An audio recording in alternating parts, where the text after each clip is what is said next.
Assalamu alaikum, I'm Aisha and you're watching Samaa News. Here are today's headlines.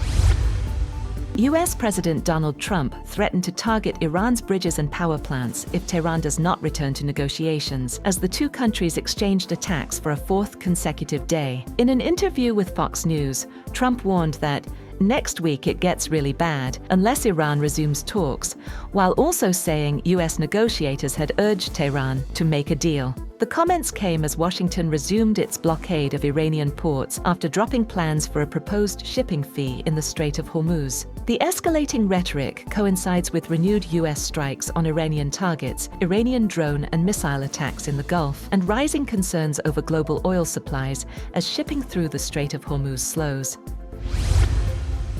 Iran's Islamic Revolutionary Guard Corps, IRGC, claims it destroyed key facilities at the US Navy's 5th Fleet base in Bahrain, including command centers, fuel tanks, and warehouses, describing the attack as a crushing response. The claims have not been independently verified. The IRGC also said it struck US military targets in Jordan and Kuwait, urging citizens in both countries to oppose the American military presence and target US facilities. Separately, the IRGC warned that oil and gas export routes serving the US and its allies could be targeted if the conflict continues, insisting the Strait of Hormuz will remain closed until the end of America's evils.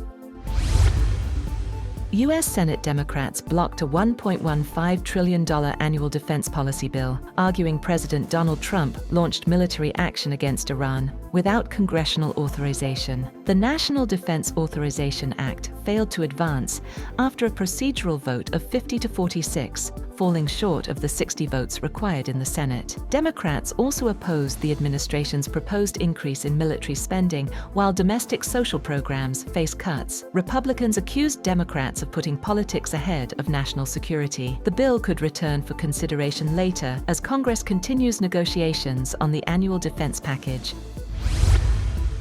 US President Donald Trump has dropped his proposed 20% reimbursement fee for protecting the Strait of Hormuz. Instead, he says the United States will be compensated through trade and investment deals with Gulf states. In a social media post, Trump added that the strait would remain open to all shipping except vessels linked to Iran, as Washington reinstates a naval blockade targeting Iranian ports and cargo.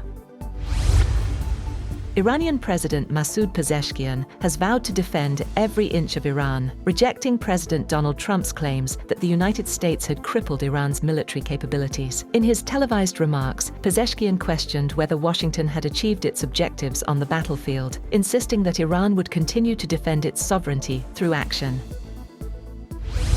Shipping through the Strait of Hormuz has fallen to its lowest level since the US-Iran agreement in June. According to marine traffic data, only 4 vessels have crossed the strategic waterway since this morning, including an oil tanker and 3 container ships. The ships reportedly concealed their destinations and ownership details after transiting the strait.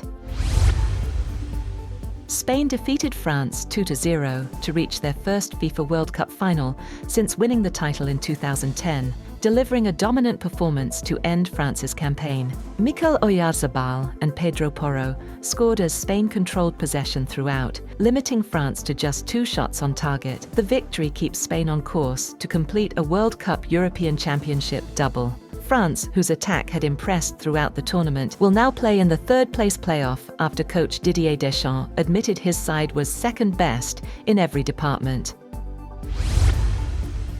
A ransomware group has published thousands of files allegedly linked to India's Kudankulam nuclear power plant, including purported facility blueprints and supplier information, in a major cybersecurity breach. Contractor Reliance Group confirmed a partial breach involving data on a third-party server and said the incident has been reported to the government. Reuters could not independently verify the authenticity of the leaked documents. Cybersecurity experts warned the breach could pose security risks if sensitive infrastructure details are exposed. India's CERT-In and the Nuclear Power Corporation of India are investigating the incident. That's all for now. For more updates, visit www.samaa.tv. Thank you for watching Samaa News.